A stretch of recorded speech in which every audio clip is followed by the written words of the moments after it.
Eta, nik nahiko nituzke azpimarratu, gu egon izan bali magine, gure esku egon izan baleo, ze gauza ingo genituen beste modu baten, ez?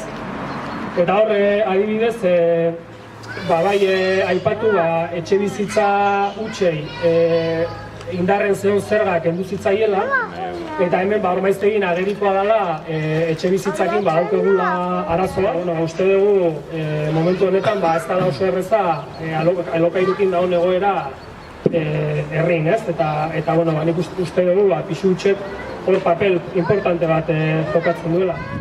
Euskara arlon, ikusi dugu herri honek datu oso kezkagarria dauzkela eta joera oso kezkagarria dauzkela etorkizunea begira, eta baloratzen dugu udaletxe honek ez dola horri dagokion mailako lanik egin, ez? Batetik euskaraldi dagokionez, eta gero bestetik hor ere guk nahi gendun Ormaiztegi sartzea ueman udal euskaldunen mankomunidaden. Momentu honetan Ormaiztegik dauko kopuru bat euskaldunena 172koa, puntu desente jetxida azkeneko 10 urtetan da, benetan uste dugu mankomunidade horretan sartzek emango nizkigukela tresna oso interesgarrik, hori landu alizateko. Eta hor talka handi bat eduki gendun udaletxekin, gaina nahastu ziguna gai hau hondakin bilketan historiakin, ez? Ez bali magendun haien hondakin bilketa onartzen, ezin gendula ueman sartu. Eta irutzen hori dela hizkuntza nahastea eta euskara sartzea berekin zerikusik ez dauten gai batzutan, ez? Bestetik, baita esan genuen lehenengo egunetik, ez dugula konpartitzen momentu honetan Ormaiztegiko karguk kobratzen dituzten soldatak, uste dugu erabat tokizkanpo garela. Boska eskatzera, maiatzaren 26an, Europarako, Bruselaraino ere joan nahi baitugu, Ormaizteko alkatetza berreskuratu nahi dugulako, eta Gipuzkoako Foru Aldundia ere berreskuratzeko daukagulako.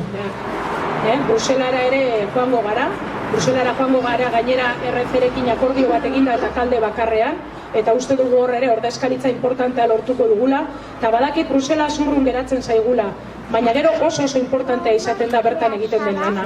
Eta bertan 5 urtetan egin daitekeen lanean ere determinanteak izango gara, eta Euskal Herriarentzako gauza on asko ekarriko ditugula konbentzituta nago. Baina gero ez dut inolako lotzarik eduki mutiloko zabortegi hori jartzeko martxan. Askotan pasatzen naizandik baserritik pasiatzen ari naizela, eta mendi hori geroz eta koskortuago dago, geroz eta handiago dago, eta zaborrez beteta dago. Eta inork ez du galdeketarik planteatu. Inork ez du galdeketarik planteatu erraustegi bat egiteko. Bada oso importantea da, Euskal Herria Bilduk berriro Gipuzkoako Foru Aldundia hartzea, ze hori egiten baldin badu, zabortegi honen etorkizunari buruz ere galdetu egingo du. Galdetuko du erraustegiari buruz, konpromiso hori publikoki hartu du, eta ikusiko dugu Gipuzkoarrek zer esaten duten.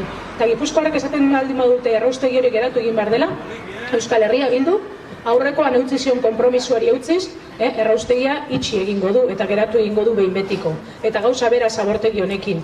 Beraz, uste dut importantea dela Ormaiztiarrentzat eta Baiara honetako jendearentzat jakitea ez dela berdin Euskal Herria Bildu edo EAJ egotea Foru Aldundian. Egunero dakigun bezala, Ormaiztegitik 100 kamioi baino gehiago pasatzen dira. Ni lanean joaten naizenean 6etan pasatzen naiz eta hiri ondoko 5 kamioi jaisten dira. Ez dute estopan zerra estopik egiten da zerrez. Orduan, herriko abiadura kontrolpean eduki beharko dugu.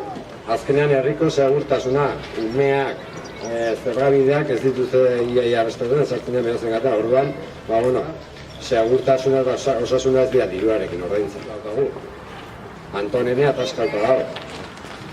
Hor azkenean, orduan, 116 etxe bizitzak daude utxi.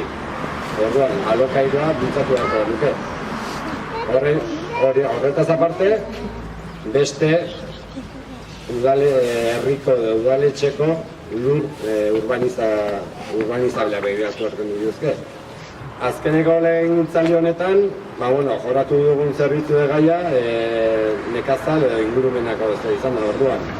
Baratzak sortu ziren, hasiera batean 7, gero 20 izatu zen, hektarea gehiago dago, nekazal kooperatiba sortu daiteke herrian. Azkenean, lusai horiek ze egin, eta herriari azkenean elikadura jangaren omen gara, esaten dute, orduan elikadura, saiatu bertako produktuak bai herrian zabaltzen eta bai egiten. horiek aipagarri handiena, baina horretaz gain garrantzi gutxiago ez duten beste gai batzua daude. Kiroldegia daukagu, dakitzen bezala, egoeraza, horrean, eraberritze sakon beharko luke, eta guain, kudeaketa daraman, enpresa dozea, horren hitzarmena ere errebisatu beharko luke. Zatik, jendea ez dago guztora eta zea.